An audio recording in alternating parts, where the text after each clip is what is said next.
Georgia Southern at James Madison. I was so confident in Georgia Southern going into this game. In fact, it was on Dawson's Diner +6. The over 58.5 was on the table because I thought Georgia Southern's offense would cook. And if you look at the yardage, they moved the football consistently. But Davis Brand had some interceptions, including a pick six. Man, it was tough. It was tough for Georgia Southern for sure. But this is not to discredit James Madison. Dude, their defense, and by the way, we had said that their secondary had gotten exposed earlier this year. Georgia Southern's receivers are very good. We talked about Burgess. We talked about Caleb Hood, who did get his, right? Caleb's good. He got his, right? But dude, they did a good job limiting them. And really now Georgia Southern is one dimensional, right? But they just say, hey, try to stop it. Jamie did. James Madison, dude. James McLeod had a very, very good game. And they did what they needed to do, and they capitalized on opportunities. You know what good teams do? When lesser teams make mistakes, they capitalize, right? That's exactly what James Madison did this game at a very, very high level. They are the current favorite to win the Sun Belt, and it's not even close. Yeah, I was super impressed with them. Super impressed. Obviously, like you, I took Georgia Southern. Was expecting to see more output from Davis Brin in that offense. But James Madison's got a good defense. The Dukes were flying around. They came out hot. They didn't punt in the first half. They put up 20 points, right? 2 touchdowns, 2 field goals. And then, Georgia Southern got a field goal at the end of half, and they got the bottom half, and you were thinking, okay, maybe they can make this a game. Next halftime adjustments. Nope. 3 straight touchdowns for James Madison in that third quarter. And that game was over, right? As soon as that, they went up 41-6. And yeah, that's real good stuff. Real good stuff there from the Sun Belt and James Madison.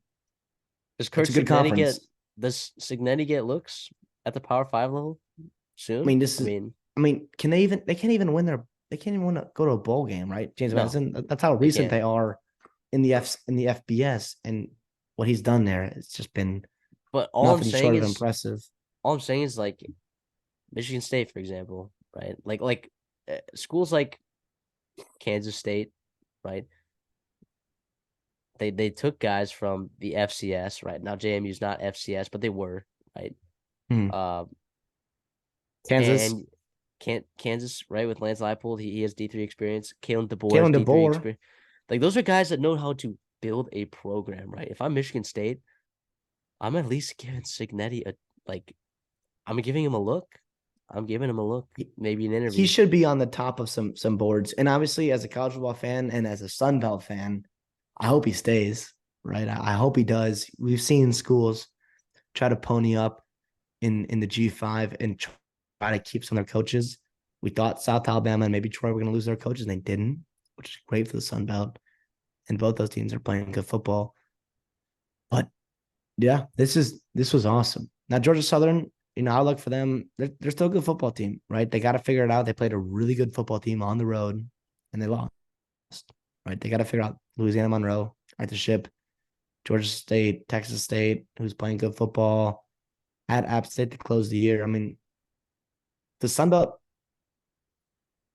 Let me word this right. The Sun Belt is a good conference, right? There are a lot of quality teams in it, and I'd love to see James Madison get that auto bid, for that New Year's Six bowl game, or whoever it is that comes out of the Sun Belt, But and really put up a fight. they can't play in a Oh bowl game, wow, I didn't. Yeah, I which literally is just said the that. which is the dumbest thing ever. We talk about Dumbest thing. NCAA. We cannot stand the NCAA on the show, and for numerous reasons that I don't think need to be explained. That is, what does that even mean? What's the Well, here's the thing though. I think like I'm gonna. I can't believe I'm doing this. I'm gonna defend the NCAA on this one. I think this good rule luck? actually. I think like specifically this rule was brought on by like conferences. If they wanted to take away this rule, they could. They could go to the NCAA and conference, and they could take this rule away, from what I've heard. But the reality is, the NCAA just enforces it. This specific rule, they just enforce, right? There's a lot of other Well, rules that the NCAA and the conferences have say or whatever, but this is something like if all the conferences came together and said, yeah, we want this to happen, then they would let it happen, I think. Well, and the problem is the only conferences this affects are your group of five conferences, because who else is taking FCS schools, right? No one, no one. It's not the Power Five. The Big Ten's not going to pluck Northern Illinois, or I'm sorry, Illinois State from the FCS and Bloomington there. They're not going to do that. So like, let them have their fun, man. Let them have their fun. And obviously JMU, Well, yeah, right? it Jacksonville sucks too. State, other schools like that.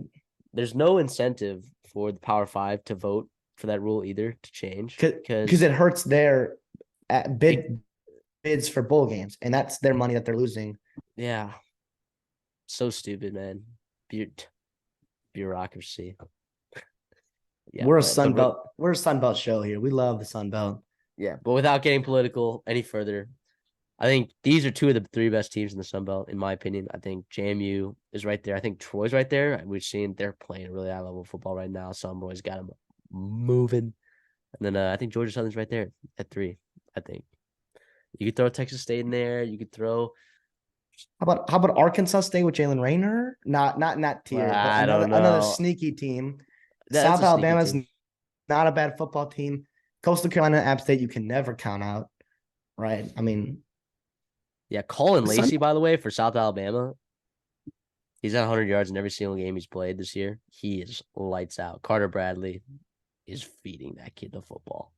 So Colin Lacey, that's a name you guys should be watching out for if you guys are watching South Alabama football for whatever reason.